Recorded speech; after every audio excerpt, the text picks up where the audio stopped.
네. 몇 주 전인가요? 에베소서 4장 11절 말씀을 가지고 목사와 목자에 대해서 말씀드릴 때 이제 목자들과 교사들, 영어로 pastors and teachers라는 부분에 대해서 공부한 것 아마 기억들 하실 줄 압니다. 그래서 에베소서 4장 11절을 다시 한번 이렇게 제가 띄워 드리는데요. 가급적이면 영어로 좀 유념해서 봐주시면 좋겠습니다. 여기 나오는 단어들을요. 그래서 이 구절에서 소개되고 있는 다른 은사들에 대해서도 좀 말씀을 드리는 게 좋을 것 같다 싶어서 오늘 말씀을 준비했고요. 그래서 오늘 은사와 직분이라는 그런 제목으로 말씀을 드리게 되었습니다. 여기 에베소서 4장 11절은 성령께서 믿는 자들에게 주시는 선물, 즉 은사들에 관한 언급입니다. 그런데 종종 그리스도인들은 은사와 또 교회 안에 직분을 혼동하는 경우들이 있는 걸 봅니다.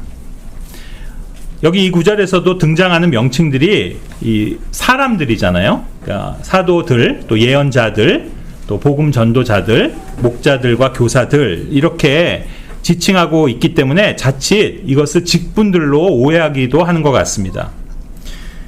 하지만 분명히 이 구절의 문맥은 그리스도의 선물, 즉 은사로 주어진 것임을 알게 해줍니다. 그리고 은사들이 주어지는 목적을 이 구절 뒤 이어서 12절부터 밝히고 있습니다. 그것은 성도들을 완전하게 하는 것이고 또 사역의 일을 하게 하기 위함이며 또 그리스도의 몸에 덕을 세우기 위함입니다. 또 하나의 완전한 사람을 이루게 해서 그리스도의 충만하신 그 장성한 분량에 이르게 하기 위해서 은사가 필요합니다. 또 결국 그 교회가 성장하도록 하기 위해서 이런 선물들이 주어졌음을 이 에베소서 4장은 알려주고 계십니다. 그러니까 여기 열거된 은사들은 교회를 세워나가는 데 있어서 가장 중요하고도 필요한 대표적인 은사들에 해당하는 겁니다. 그러면 첫 번째로 언급된 아포슬, 우리말로 사도들이라고 하는 것에 대해서 공부를 해보도록 하겠습니다. 헬라어 아포스톨로스를 음차한 단어입니다. 그리고 그 뜻은 one sent forth, 그러니까 보냄을 받은 사람이라는 뜻입니다. 이 단어는 성경에서 총 78회 등장하고 여기서 파생된 어포슬십, 즉 사도직이라는 단어는 4회에 걸쳐서 등장합니다. 영어 킹제임스 번역자들이 그 뜻이 보내진 사람을 뜻한다 해서 단순하게 그런 뜻을 지닌 다른 영어 단어로 번역한 것이 아니라 헬라어를 그대로 음차해서 아포슬이라는 단어로 표기할 한 데에는 다 그만한 이유가 있다고 생각합니다.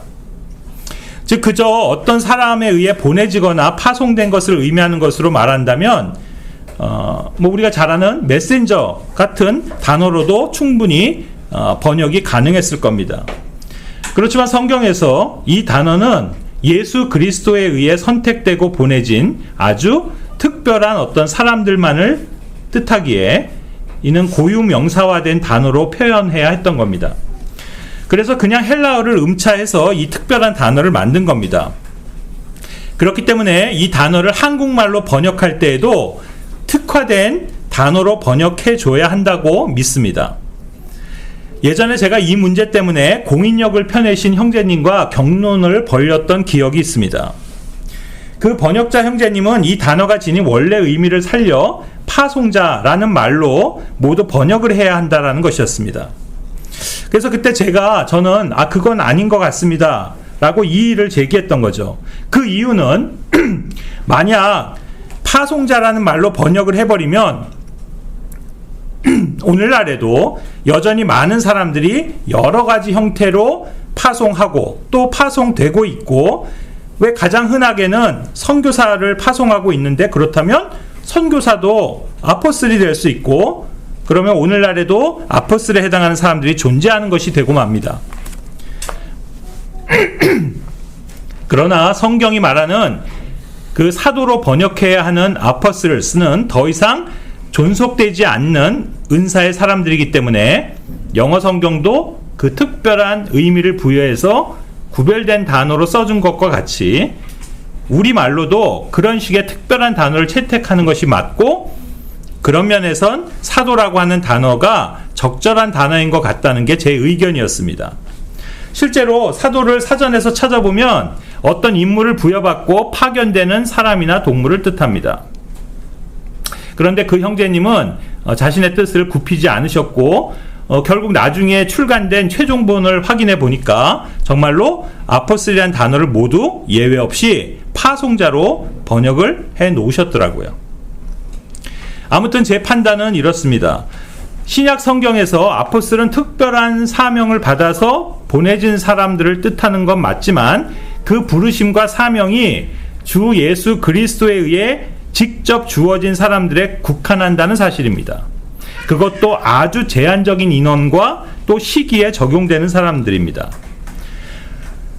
최초로 이 사도라는 단어가 표기된 성경 구절은 마태복음 10장입니다. 여기 예수님의 제자들 중 특별히 12명을 택해 그들에게 특별한 권능을 부여하시는데, 그 12명의 제자들을 2절은 사도라 칭하고 있습니다.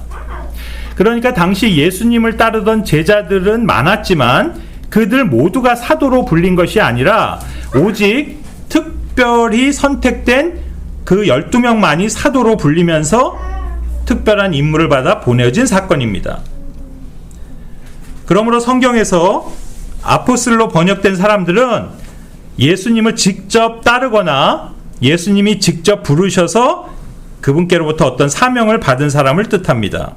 그리고 그들은 예외 없이 예수님을 직접 대면했던 사람들 중에서 선택된 사람들이었습니다. 예를 들어 그 12명에는 들어가지 않지만 훗날 바울이 된 사울도 개별적으로 예수님을 만났고 그분께로부터 직접 사도로 간택된 대표적인 인물입니다. 이렇듯 직접적으로 예수님께로부터 선택되어 특별한 사명을 받아서 보내어진 사람들만을 성경은 사도라고 하는 겁니다. 특별히 신약 성경에서 사도로 불리는 사람들의 공통점은 부활하신 주 예수 그리스도를 목격한 사람들이라는 겁니다. 내가 우리 주이신 예수 그리스도를 목격하지 아니하였느냐, 또 나에게도 그분께서 보이셨느니라 라고 바울은 강조하고 있습니다. 그래서 이 아포슬이란 단어는 그냥 일반적으로 보내어진다라는 뜻의 파송자나 파견자 또는 메신저나 대리인으로 번역해서는 안 되는 단어입니다. 원래 사도들 가운데서도 으뜸 가는 사도는 사실 다름 아닌 주 예수님 자신이십니다. 히브리서 3장 1절에 우리 고백의 사도시며 대제사장이신 그리스도 예수를 깊이 생각하라. 왜 예수님께서도 사도로 불리십니까? 바로 아버지 하나님께로부터 특별한 사명을 받아 이 땅으로 보냄을 받은 분이시기 때문입니다. 그런데 사도이신 예수님께서도 이제 인간들, 사람들 가운데서도 어떤 이들을 선택해 사도들로 삼으신 겁니다.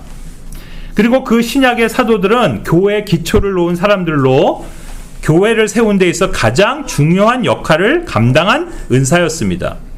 그래서 오늘 본문 구절인 에베소서 4장 11절의 그 은사들 중에서 제일 먼저 등장할 뿐만 아니라 다른 데서도 은사들을 언급할 때면 가장 첫 번째로 강조되는 은사가 바로 이 사도인 것입니다.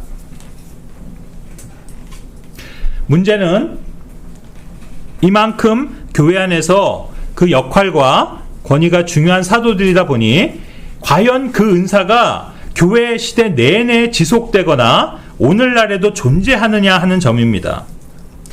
바로 이 점에서 많은 교회들이 오해를 하거나 억지 주장을 펴므로 교회 안에 큰 누룩을 전파한 것입니다. 그 선두 주작격에 해당하는 대표적 교회가 바로 로마 카톨릭입니다. 그들은 사도들 중 수석에 해당하는 인물이 베드로 사도라고 믿습니다. 그 주장의 근거는 마태복음 16장 18, 19절을 곡해하기 때문입니다. 그들은 교회가 베드로 위에 세워졌다라고 주장합니다. 그러면서 자신들이 부르는 교황이라는 위치가 사도직이며 그래서 베드로가 초대 교황이라고 주장하는 겁니다. 그들이 교황을 부르는 또 다른 명칭 중 하나로 바로 으뜸사도의 후계자라는 말이 있는데, 바로 으뜸사도인 베드로의 계승자라는 뜻을 갖고 있는 겁니다. 그래서 그 로마 교황의 문장의 안에는 이 마태복음 16장 말씀에 있는 것처럼 마치 베드로가 에게 그 주어졌던 하늘 왕국, 즉 천국의 열쇠들을 강조하면서 바로 사도들인 자신 교황이 그 천국의 열쇠들을 갖고 있다라는 의미로 이렇게 열쇠 문양이 들어간 그 문장을 교황의 상징으로 사용하고 있는 겁니다. 다시 말해 그들 로마 가톨릭 교회는 자신들이 그 사도직의 정통성을 지금까지도 계승하고 있는 유일한 단일 교회라 주장하기 때문에 현재 그 프란치스코 교황이 사도직을 계승하고 있는 제266대 교황에 해당하는 겁니다. 그런가 하면 몰몬교 역시 사도가 자신들의 교회를 통해서 그대로 계승되고 있다고 주장을 하면서 12사도 정원회라고 불리는 조직을 가지고 있습니다.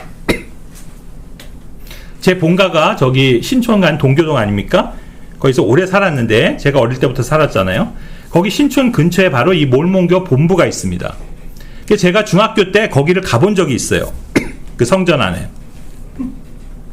가보면 그 안에 복도에 실제로 12명씩의 역대 사도들의 사진이 쭉 걸려 있는 것을 기억합니다. 또한 워치만리 추종그룹인 소위 지방교회 같은 곳은 비록 직접 사도라고 부르지는 않지만 여전히 사도권이 존재한다고 가르침으로 그 지도자 위트니스 리 같은 그 교회 최고 지도자는 범세계적으로 사도적 권한을 행사하고 있는 것입니다. 이렇듯 사도와 사도의 권한을 이용하여 자신들의 조직을 결성하며 그 체제를 유지하는 이단 교회들이 의외로 많다는 사실입니다.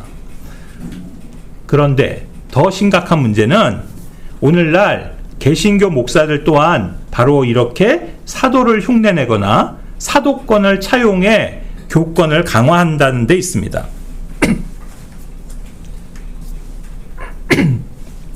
오늘날 1인 목회자 체제를 내세우는 교회들은 비록 목사를 직접적으로 사도라 표현하지는 않지만 마치 사도들이 가졌던 것과 같은 권한과 칭송과 대우를 받고 싶어하며 실제 그에 준하는 위치에서 교회를 다스리고 성도들을 지배하는 주인 노릇을 하고 있다는 사실입니다.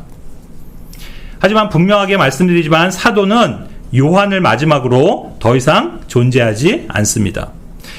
다시 말해 AD 1세기가 끝나가는 시점과 더불어 사도 시대는 막을 내린 것입니다.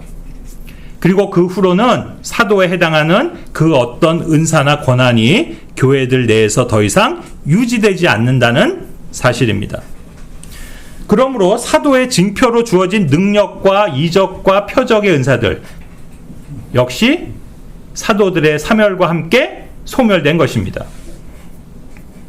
만약 지금도 자신을 사도라고 주장하거나 사도적 권능을 지녔다고 주장하는 사람이 있다면 그는 과거 그 사도들이 각종 병든 자들을 치유하고 악한 영을 내쫓으며 뱀에 물려도 죽지 않고 심지어는 죽은 자들을 살려내기까지 하는 그런 기적의 능력들을 보여야 할 것입니다.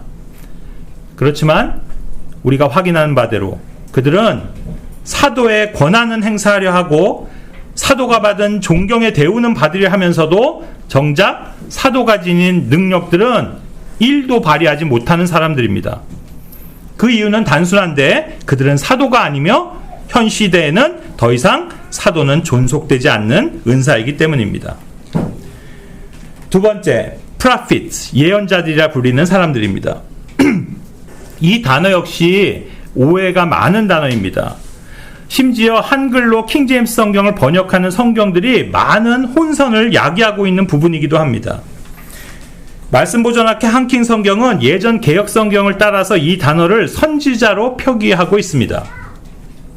그런가 하면 흠정역은 대언자라는 말을 사용하고 있습니다. 더 나아가 제가 좀 전에도 언급했던 그 킹제임스 성경을 그래도 가장 잘 직역했다고 여겨지는 공인력 또한 이 대언자라는 용어를 따르고 있습니다. 그런데 대언자라는 말은 대신 말하는 사람이라는 의미입니다. 그러니까 아마도 하나님 말씀을 대변하고 전달한다는 뜻에서 이 용어를 사용한 것 같은데, 그러나 영어 단어 prophecy는 예언, prophet은 예언자를 뜻하는 단어로서 그 단어 자체가 그 안에 앞으로 일어날 일을 미리 말한다라는 의미가 들어가 있는 겁니다. 즉 단순히 하나님 말씀을 대신 발설하거나 전달하는 게 아니라 주로는 미래 일을 미리 앞서 말해주는 예언입니다. 그래서 이 역시 만약 이 단어를 그저 대언한다라는 일반적인 뜻으로 번역하게 되면 오늘날에도 여전히 프라핏에 해당하는 사람들이 존재하는 것이 돼버리고 맙니다. 왜? 오늘날도 많은 경우 하나님의 말씀을 증거하거나 설교하거나 가르치지 않습니까? 그렇지만 그들이 다 하나님 말씀을 대신 전한다 해서 그들 모두를 지금 여기서 이야기하고 있는 프라핏이라고 할 수 없는데, 그 이유는 그들이 예언하는 예언자들이 아니기 때문입니다. 실제 성경에서 발견되는 예언의 기록들은 가까운 시일 내에 일어날 사건들에 관해서 미리 알려주는 말 그대로 예언이었던 것을 확인할 수 있습니다. 가장 대표적인 신약의 인물은 바로 아가부스라 불리는 예언자였습니다. 사도행전 11장 28절에서 이 아가부스는 클라디우스 카이사르의 재위 기간 중에 큰 흉년이 들 것을 예언했고 실제로 그 일이 일어났습니다. 또한 사도행전 21장 10절 11절에 가서는 바울이 예루살렘에 올라가면 거기서 결박당할 것을 그는 예언했고 그 예언대로 됐습니다. 이것이 바로 예언입니다. 만일 오늘날에도 예언의 은사를 지녔다고 자신할 수 있는 사람이 있다면 앞으로 어떤 일이 또 어떤 사건들에 대해서 미리 말할 수 있어야 하고 그것이 실제로 정확히 성취되어야만 하는 겁니다. 과거 아주 오래전에 저에게 있었던 일입니다. 제가 고등학교 3학년 때 이제 입시를 앞두고 어느 대학에 입학 원서를 넣어야 할까 고민하던 때였습니다. 결국 저는 최종적으로 외국어대에 지원을 하려고 했습니다. 그런데 제 아버님을 당시 알고 있던 어떤 큰 교회에 장로님이 한 분 계셨는데 그분은 예언의 은사를 받았다라고 교계에서 꽤나 유명한 분이었습니다. 그분이 아마도 저희 아버님을 알고 있어서 그 유광식 선교사님의 큰아들이 대학 진학을 하려고 하는데 외대에 지원을 하려 한다는 말을 들으셨나 봐요. 그래서 그분이 저를 위해서 기도를 하셨대요. 그런데 만약 제가 외국어대에 지원을 하면 떨어진다고 그런 예언을 하나님께로부터 받았다라고 하면서 급하게 연락이 오신 거예요, 저희한테. 그래서 절대로 외대에 놓지 말라고. 근데 저는 뭐 떨어져도 좋으니까 그냥 저는 외대에 지원하겠다고 하고는 그냥 원서를 냈습니다. 그런데 결과는 합격이었습니다. 자, 이 무슨 코미디 같은 일입니까? 그런데 실제로 이런 일들이 오늘날 대한민국 기독교 교회들이라고 하는 곳에서 벌어지고 있는 해프닝들입니다. 예언의 은사를 받았다라고 유명한 그 장로는 제가 볼 때 이 세상 불신자들이 즐겨 찾는 저 돌팔이 점쟁이들보다도 더 못 맞히는 사람입니다. 신명기 18장 22절 말씀입니다. 어떤 예언자가 주의 이름으로 이야기를 할 때 만일 그것이 뒤따르지 아니하고 일어나지도 아니한다면 그것은 주께서 이야기하신 것이 아니니 다만 그 예언자가 그것을 주제넘게 이야기한 것이라. 너는 그를 무서워하지 말지니라. 오늘날 예언한다라고 하는 사람들이 이런 식으로 마치지도 못하는 예언을 하기 때문에도 그 예언자라고 하는 사람들은 다 가짜지만 그보다 더 본질적인 질문은 도대체 왜 그런 예언과 예언자들이 오늘날 교회들 안에 있어야 하고 또 필요한가 하는 그 점입니다. 그래서 결론적으로 말씀을 드린다면 사도와 마찬가지로 prophet, 즉 예언자도 오늘날엔 교회 안에 더 이상 존립하지 않습니다. 예언의 은사가 필요했고 예언자들이 존재해야 했던 기간은 그 사도들이 활동했던 시기와 거의 유사하며 극히 한시적이었습니다. 분명 성경은 예언이 방언과 더불어 끝날 것을 예고하셨습니다. 고린도서 13장 8절이죠. 자, 그렇다면 예언은 왜 끝났고 또 언제 끝났습니까? 바로 예언의 말씀인 성경 기록이 주어짐과 더불어 끝난 것입니다. 성경은 곧 예언의 책입니다. 이 시대 교회가 알아야 하는 미래의 사건들은 이미 성경에 다 예언되어 있고, 혹 어떤 개인의 삶이나 그리고 특수한 환경에 대해서도 굳이 예언이 필요치 않은 이유는 우리 그리스도인은 하나님의 말씀을 믿는 믿음으로 살아가는 사람들이기 때문입니다. 그런 면에서 보자면 예수님의 증거를 가지고 있는 그리스도인들은 이미 예언의 영을 지닌 자들이라고도 볼 수 있습니다. 사실 예언의 은사가 필요했던 초대교회 때에는 기록된 확고한 성경이 없었기에 입으로 발설되는 하나님의 계시들이 있어야 했던 겁니다. 그리고 사도들과 더불어 그들의 트레이드 마크를 할 수 있는 여러 표적과 이적과 기적들이라는 범주 안에 이 예언도 포함되어 있었던 겁니다. 그렇다면 이런 종류의 예언들이 그때 왜 필요했던 겁니까? 단순히 미래에 일어날 어떤 사건이나 어느 개인에게 일어날 운명을 미리 예시받아 말하는 것이 과연 교회와 무슨 연관이 있습니까? 앞에 그 예언자 아가부스의 예언들을 찾아봅시다. 그 예에서 먼저 그 기근에 대한 예언은 결국 유대 지역의 교회들을 위한 구호금을 미리 준비할 수 있는 근거가 되었던 것입니다. 또한 사도 바울이 예루살렘에 올라갈 경우 결박당하는 신세가 될 걸 미리 알려준 것도 그저 바울의 앞날 인생에 어떤 일이 일어날지를 알아맞추기 위한 것이 아니었습니다. 사도 바울의 개인적인 결기와 의지가 아무리 선한 동기에서 나온 의욕일지라도 그것이 성령의 뜻에 위배되는 것임을 보여주기 위한 것이었으며, 그것을 반대하는 교회 성도들 전체의 뜻이 틀리지 않은 것임을 확인시켜 주기 위한 것이었습니다. 그러므로 여기 신약교회 성도들에게 아주 중요한 진리가 있습니다. 비록 사도 바울처럼 위대한 주의 사역자이라도 그 인생에 몇몇 오점들이 있는데, 바로 여기 보는 이 사건이 사도 바울 삶에서 가장 큰 과오였습니다. 그것이 무엇입니까? 아무리 자신의 뜻이 선하고 동기가 오르며 심지어 죽는 것까지 각오해서 주님께 헌신하는 데에서 나온 결정일지라도 그것이 교회 전체가 동의하지 않는 결정이라면 곧 성령님의 뜻을 거스르는 것이 된다는 사실입니다. 지금 예루살렘에 올라가려는 바울을 성도들은 3번이나 만류했습니다. 첫 번째는 틸에 있는 제자들이 반대했습니다. 4절에. 그리고 두 번째는 11절에 이 아가부스가 예언을 통해 심지어는 이 손발을 묶는 퍼포먼스까지 보여가면서 반대했습니다. 그리고 세 번째는 거기에 카이사리아 집안에 모여있던 교회 전체가 말린 것이었습니다. 12절에. 아마도 거기 빌립의 4명의 처녀딸들도 예언을 했었기 때문에 그들도 동일한 예언으로 막았을 겁니다. 하지만 사도 바울은 자신의 뜻을 꺾지 않았습니다. 이것은 얼핏 그것은 주를 위한 열심으로 보이지만 실은 자신의 고집이었습니다.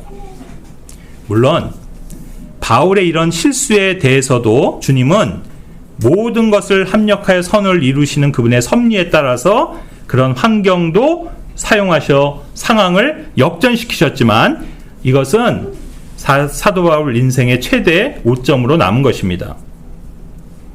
오늘날에도 얼마나 많은 교회 내 주된 사역자들이 그저 열정과 열심, 헌신과 도전이라는 명분을 앞세워 주님의 일이라고 하면서 교회가 아직 뜻을 모으지도 않았는데, 또는 심지어는 반대하는 경우에도 자신의 뜻을 강하게 밀어붙이고 드라이브를 걸어 어떤 결정을 함으로써 문제를 야기하고 결국엔 주님의 뜻에 반하는 결과를 맞이하는지 모릅니다.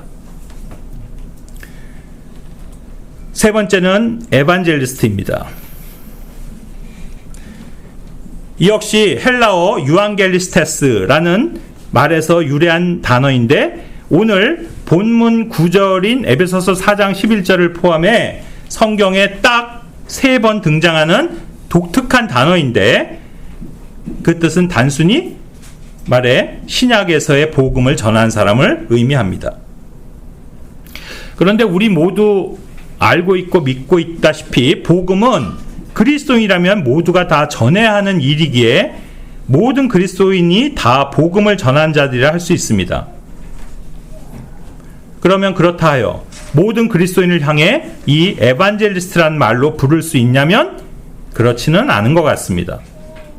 왜냐하면 본문 9절은 이 역시 교회를 위한 주요 은사 중 하나로 언급하시고 있고, 하나의 동일한 은사가 모든 그리스도인들에게 다 주어지지 않는다는 사실을 여기 있는 우리 모두는 잘 알고 있기 때문입니다.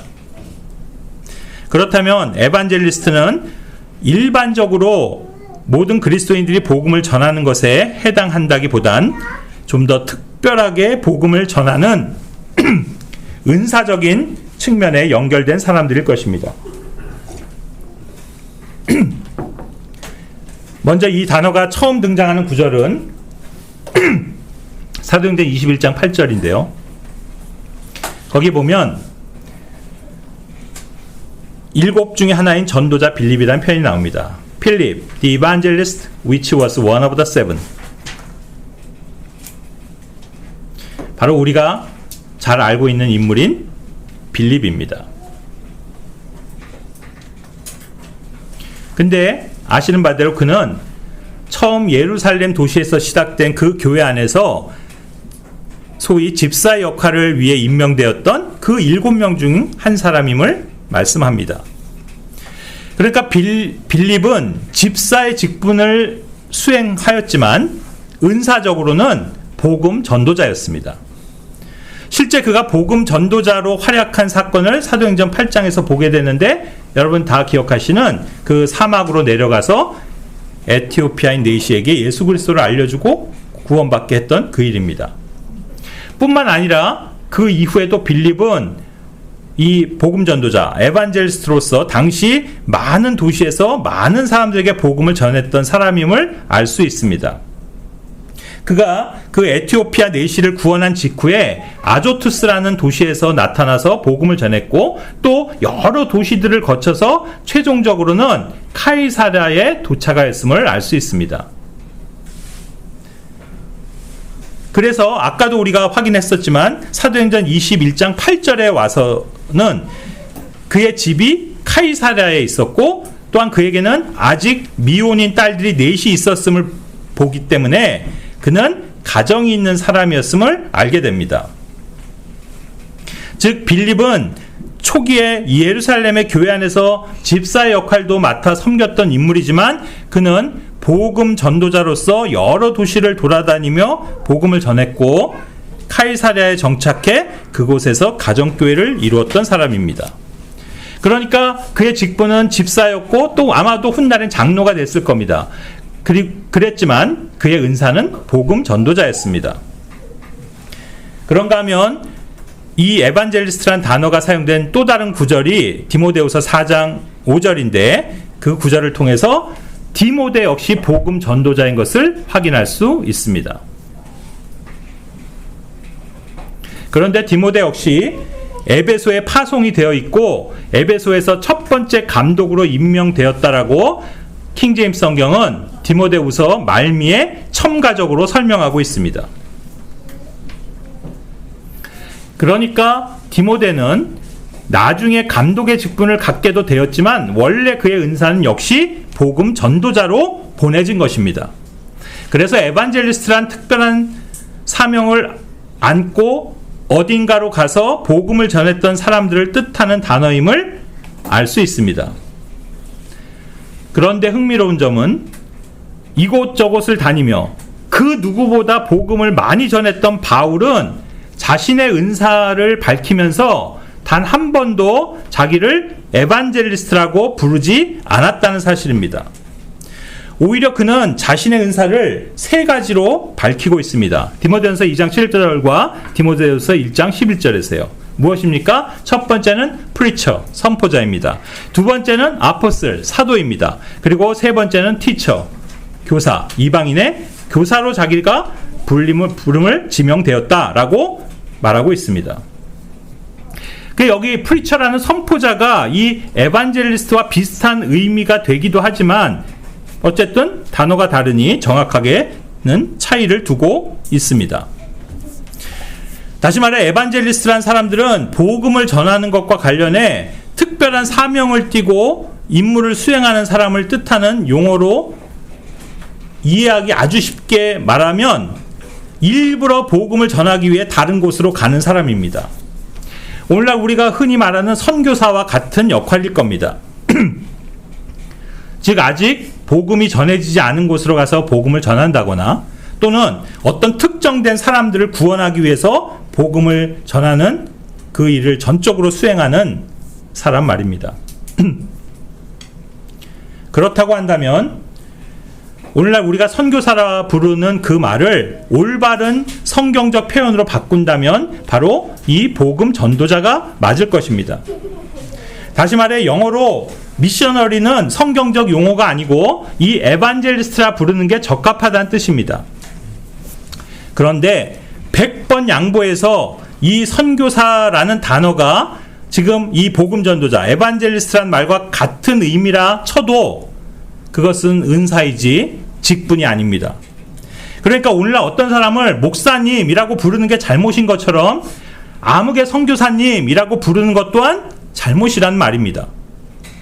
그런데도 오늘날 이 명칭은 교회들 안에서 직분처럼 되어 크게 오용되고 있고 또 그러면서 특별한 지위를 얻습니다.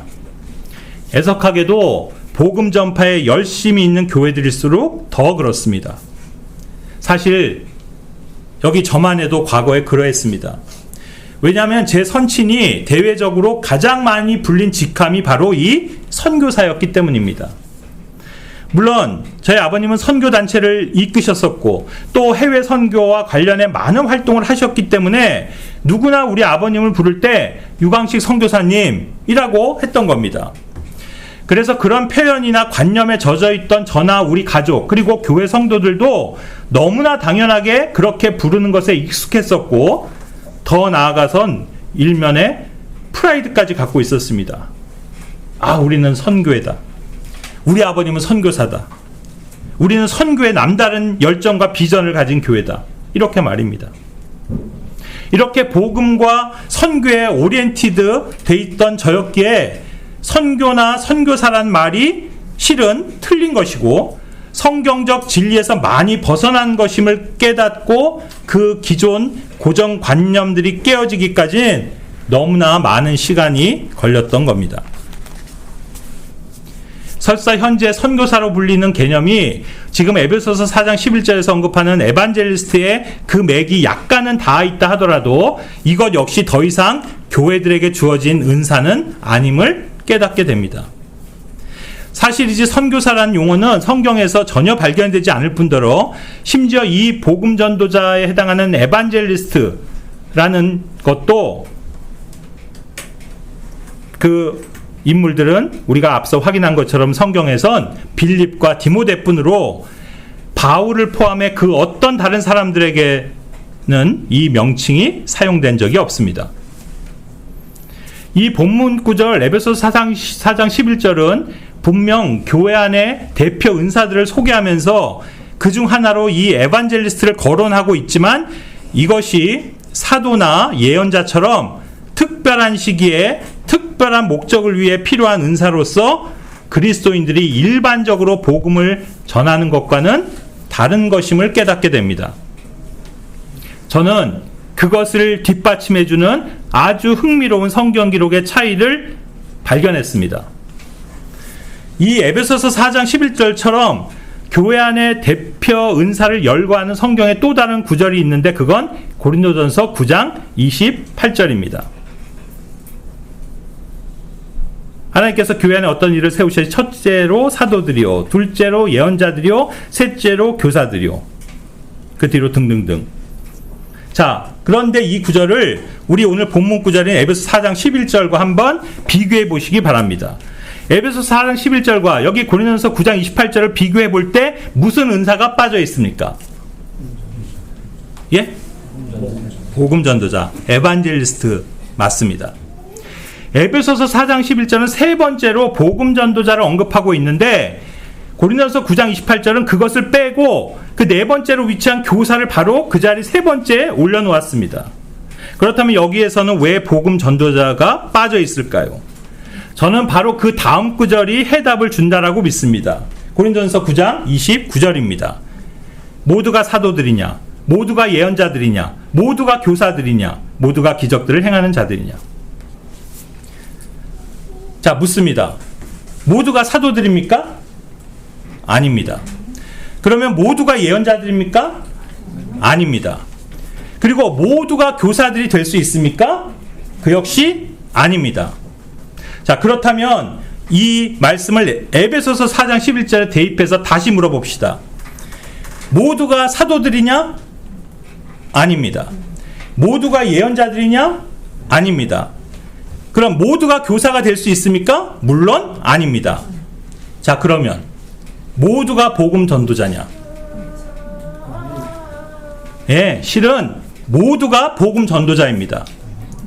다시 말해 모든 그리스도인은 이 단어의 뜻처럼 다 복음을 전한 사람들이 될 수가 있는 겁니다.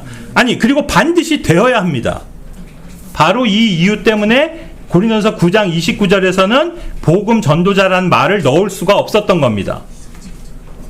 이 얼마나 섬세하고도 놀라운 성경 기록입니까? 자, 그렇다면 이제 문제는 12장 28인데 9장이랑 섞여 있다고. 죄송합니다. 12장이요? 예.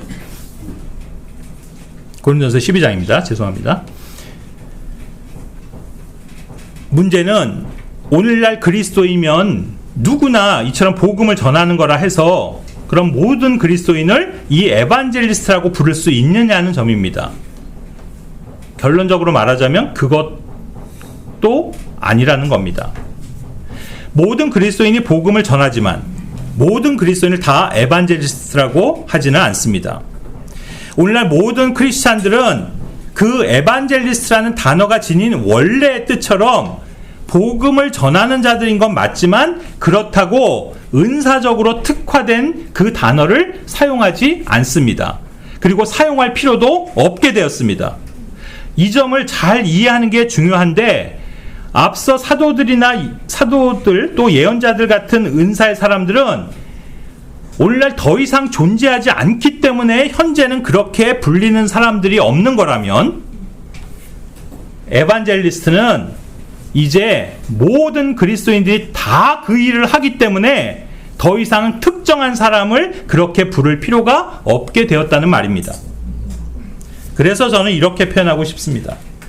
이제 복음 전도자의 일은 남아있으되 복음 전도자는 없는 거다라고 말입니다.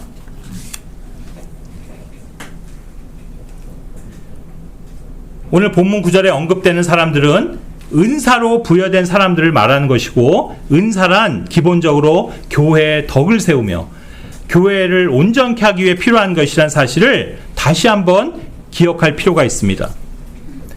자, 그렇다면 복음을 전하는 것이 여전히 은사로 주어져야 할 필요가 있을까요? 여전히 많은 사람들은 그렇다고 생각합니다. 그래서 그렇게 많은 선교사들을 보내면서 바로 선교사들이 그런 사람들이라고 생각하는 겁니다. 또는 빌리그레함처럼 복음 군중 집회를 인도하는 사람이 에반젤리스트라고 생각합니다.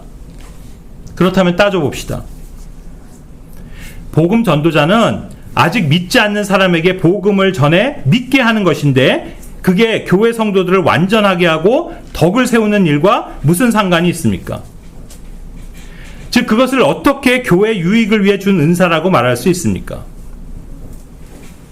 마치 예언은 믿는 자들을 위해 주신 표적이고 방언은 믿지 않는 자들을 위한 표적이듯이 말씀을 가르치는 교사는 믿는 자들인 교회를 위한 은사라고 말할 수 있지만 복음 전도자는 불신자를 대상으로 하는 것이니 교회 밖을 위한 은사라 해야 하지 않겠습니까?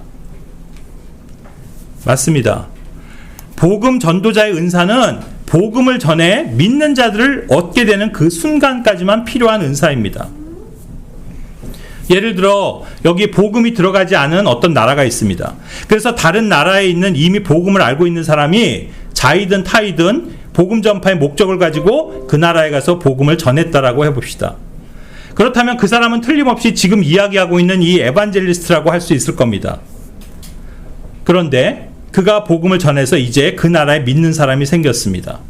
그리고 믿는 가정이 생겨났습니다. 그렇다면 이것이 무슨 말이 됩니까? 바로 그 나라에 교회가 생겼다는 뜻입니다. 그래서 그 복음이 들어가지 않았던 나라에 복음을 전해서 교회를 세웠으니 그 일을 수행한 사람을 우리는 에반젤리스트라 부르는 게 틀린 건 아니지만 그 이후로부터 이 에반젤리스트라 불리는 은사가 계속 필요할까요? 물론 그 사람이 그 나라를 떠나서 또 다른 복음의 미개척지로 가서 똑같은 일을 반복해서 수행한다면 계속해서 그를 에반젤리스트라고 부를 수도 있겠지만 만약 그 사람이 자기가 복음을 전해서 생겨난 교회 안에 함께 머물면서 그들에게 하나님 말씀을 가르치고 교회를 성장시키고 양육한다면 더는 그가 에반젤리스트가 아니라 오히려 그 다음에 언급된 pastors and teachers, 목자들과 교사들이 되는 것입니다. 그러므로 교회 안엔 이 원리가 대단히 중요한데 교회가 생겨났고 교회가 있는 곳이라면 이제 그 나라 안의 도시들 그리고 여러 지역에서 복음을 전해야 하는 사람들은 바로 그 나라에 생겨난 교회가 되어야 하는 겁니다. 또다시 그곳에 에반젤리스트라 불리는 또는 오늘날 말로 그 미셔너리, 선교사로 불리는 사람들이 가야 할 필요가 없는 겁니다. 이것이 그리스도의 몸인 교회가 확장되어 가는 방식입니다. 다시 말해 이제 이 시대는 특별한 에반젤리스트가 보내어지는 시대가 아니라 지역에 있는 교회가 또 다른 교회를 재생산해 가는 시대입니다. 바로 그 나라 안에서 또 그 도시들 안에 이미 있는 교회들을 통해서 말입니다. 사실 우리가 살고 있는 이 현 시점에서 분명한 건 오늘날 전 세계 모든 나라들에는 이미 복음이 들어가 있고 또 교회들이 있다는 그 사실입니다. 그리고 제가 언젠가도 이야기했는지 모르겠는데 그렇게 된 지는 어쩌면 우리가 알고 있는 것보다 훨씬 더 오래전일지도 모른다는 말입니다. 또한 엄밀히 말해 교회사를 통해 입증된 복음 전파의 경로와 각 나라의 교회가 세워진 주된 과정은 그런 개인 복음 전파자들, 에반젤리스트라 불리는 사람들이 보내져서 그렇게 되었다라기보단 실은 교회에 대해 박해, 즉 핍박에 의해서 그렇게 되었다는 사실입니다. 예루살렘에 박해가 일어나서 모든 믿는 자들이 유대로 사마리아로 또 그 밖에 모든 나라로 밀려나면서 복음이 전파된 겁니다. 이것은 하나님의 약속의 성취입니다. 기억해 보십시오. 로마의 네로 황제 같은 그 폭군 황제들이 크리스찬들을 몰아내고 아예 그냥 막 씨를 말려버리겠다고 박멸에 나서서 셀 수 없이 많은 크리스찬들을 죽이고 불태우고 막 사자밥으로 던져놓고 하는 그런 핍박들을 자행했지만 그 결과는 무엇입니까? 로마시 안에 크리스찬들의 숫자는 일시적으로 줄었을지 모르지만 오히려 크리스찬들이 로마 제국 전체로 퍼져나갔고 그 숫자는 기하급수적으로 늘어났으며 각처의 교회들이 생겨난 겁니다. 신대륙 아메리카는 어떻습니까? 위대한 기독교 국가를 만든 게 선교사라고 불리는 몇 사람들이 파송되어서 그렇게 만든 겁니까? 실은 영국에서 핍박받은 그 청교도 그룹 같은 크리스찬들이 그 박해를 피해서 대륙으로 옮겨가면서부터 일어난 일입니다. 이처럼 각 나라마다 실은 교회들이 어떻게 생겨났습니까? 어떤 한 나라에 믿는 교회가 생겨나면 그들을 박해하는 세력이 일어나고, 그러면 그들을 피해 또 다른 나라로 옮겨가면서 거기서 복음을 전해서 또 그 나라에서 교회가 생겨나고, 그런 식으로 배가해서 바로 오늘날 이처럼 모든 국가, 모든 나라에 교회가 생겨난 겁니다. 그래서 이제는 어느 나라건 그 나라에 있는 교회들이 이곳에서 저곳으로, 또 이 도시에서 저 도시로 번져 나가는 식으로 복음과 교회가 전파되도록 하시는 게 교회를 목적하신 하나님의 뜻이며 방법입니다. 그런데도 오늘날 웃기는 하나의 현상은 이미 복음이 들어가 있고 수많은 교회가 있는 나라에 선교사를 파송한다는 겁니다. 심지어는 자기네 나라의 복음을 먼저 전해줬던 그 나라에 역으로 선교사를 보내는 이런 코미디 같은 일들을 자행하고 있습니다. 아니, 미국에 선교사로 간다고요? 영국에 선교사를 보낸다고요? 이 한반도에 중국을 거쳐서 복음이 들어왔는데 대한민국 교회들이 중국을 복음화하겠다면서 거기에 선교사를 보내고 교회들을 세운다고요? 아시아 모든 국가들의 진작에 복음이 들어갔고 교회들이 이미 현지에 있는데 그저 대한민국 교회들이 돈이 더 많고 여권 파워가 있다는 이유만으로 여전히 선교사들을 많이 보내 그 세를 과시하는 게 과연 하나님의 뜻이라고요? 실상은 예전에 평양에 박해가 일어나서 복음이 남쪽으로 내려온 게 그 순서인데, 마치 남한은 복음이 있고 북쪽엔 복음이 없거나 남한엔 교회가 많지만 북한은 공산국가에서 교회가 없다고 생각하는 건 대단히 자만 어린 착각이 아닐 수 없습니다. 왜 오늘날 모든 나라에 교회가 있는지 아십니까? 모든 나라에 믿는 사람들과 구원받은 가정이 있기 때문입니다. 이슬람 국가에도 크리스찬 가정들이 있습니다. 힌두교 인구가 10억 이상의 대부분을 차지하는 인도에도 크리스찬 가정들이 있습니다. 그리고 공산국가들 안에도 크리스찬 가정들이 있습니다. 우리는 그들을 교회라 부릅니다. 더 나아가 가짜 교회인 로마 카톨릭이 오랫동안 지배해서 이제는 그 외관상 껍데기 교회들만 남은 것처럼 보이는 거의 모든 유럽 국가들 안에도 여전히 바른 가정 교회들이 있습니다. 어디에나 크리스찬들이 있으며 크리스찬 가정들도 있습니다. 우리는 그들을 위해 기도해야 합니다. 그리고 우리는 역시 여기 대한민국에서 교회 본분을 다하며 살아야 합니다. 물론 그러다가 어떤 이유로든, 그것이 꼭 박해가 아니더라도 다른 많은 이유들 때문에 개인이나 가정이 다른 도시나 지방으로 옮겨가거나 아니면 또 다른 나라로 이주하는 일들이 생겨날 수도 있습니다. 즉, 직업적으로 관계된 일 때문이나 또 학업이나 결혼과 취업, 아무튼 어떤 이유로든 지역을 옮겨갈 수 있습니다. 이사를 가고 심지어 이민을 갈 수도 있습니다. 어쩌면 우리가 사는 지역에 기근이 들거나 홍수 같은 자연재해 때문에 피치 못하게 지역을 이주해야 할 수도 있습니다. 이처럼 여러 가지 이유들로 믿는 자들, 믿는 가정들이 살아가는 곳이 옮겨지고 또 자연스럽게 이동함에 따라 실은 교회도 이동하고 움직이게 된다는 사실입니다. 왜냐하면 교회는 사람들이고 교회는 가정들이며 교회는 살아가는 크리스찬의 삶 자체이기 때문입니다. 저는 성경에서 이것을 실증적으로 가장 잘 보여주는 대표적 예가 바로 프리스킬라와 아킬라 그 부부의 가정이라고 생각합니다. 이 부부는 원래 이탈리아 로마에서 살았었는데 아까 그 클라우디우스 황제의 유대인 추방 명령에 의해서 고린도로 오게 됐다고 사도행전 18장 2절이 밝히고 있습니다. 거기서 사도 바울을 만났죠. 함께 교제하며 동역합니다. 그런데 고린도전서 16장 9절에서는 그 가정이 아마도 바울과 함께 빌립보에 있는 것으로 보입니다. 그런데 또 로마서 16장 3절을 통해서 그들이 다시 로마에 있는 것으로 확인이 됩니다. 그리고 최종적으로 디모데후서 4장 19절을 통해 발견되는 그들의 거주지는 에베소로 확인되고 있습니다. 이것들이 무엇을 보여줍니까?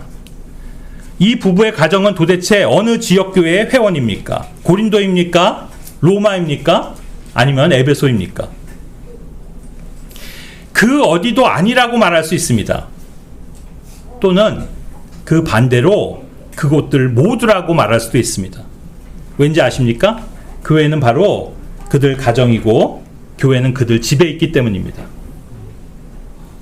마찬가지로 어쩌면 여기 우리도 서울에 살다가 인천으로 갈 수도 있습니다. 인천에서 또 수원으로 가서 살 수 있습니다. 그러니까 믿는 가정이 서울에 살 때는 서울에 있는 교회이고 인천에 살 때는 인천에 있는 교회이며 수원에 살면서 그 가정에서 성도들이 모이면 수원에 있는 교회가 되는 겁니다. 이것이 교회를 바르게 나누는 겁니다. 이제 말씀 마무리하도록 하겠습니다. 오늘 주제와 관련해서 첫째, 아포스토스, 사도들은 더 이상 없습니다. 그들은 교회가 시작된 초기 시대에만 필요로 했던 사람들입니다. 두 번째, prophets, 예언자들의 시대도 끝났습니다. 그들은 신약 성경이 완성될 때까지만 필요한 사람들이었습니다. 그리고 에반젤리스트, 복음 전도자라 불리는 사람들은 역시 더는 필요 없습니다. 그들은 오직 전 세계 각 나라에 복음이 들어가 교회가 세워지는 순간까지만 필요했던 사람들입니다. 이제는 각 나라마다 모든 그리스도인, 가정, 교회가 자신들이 위치한 곳에서 복음을 전하는 시대입니다. 그러므로 교회 시대의 마지막인 지금도 여전히 유효한 은사는 오직 목자들과 교사들이며 그 일들을 충실히 수행하기 위해 주어진 감독과 집사의 직분만이 교회들 안에 있는 것입니다. 이것이 오늘 이 에베소 4장 11절을 통해서 우리가 공부해보는 바로 그 은사들입니다. 이 면에서 또 진리의 지식에 이르는 은혜가 있었기를 바라면서 마치도록 하겠습니다. 기도하겠습니다.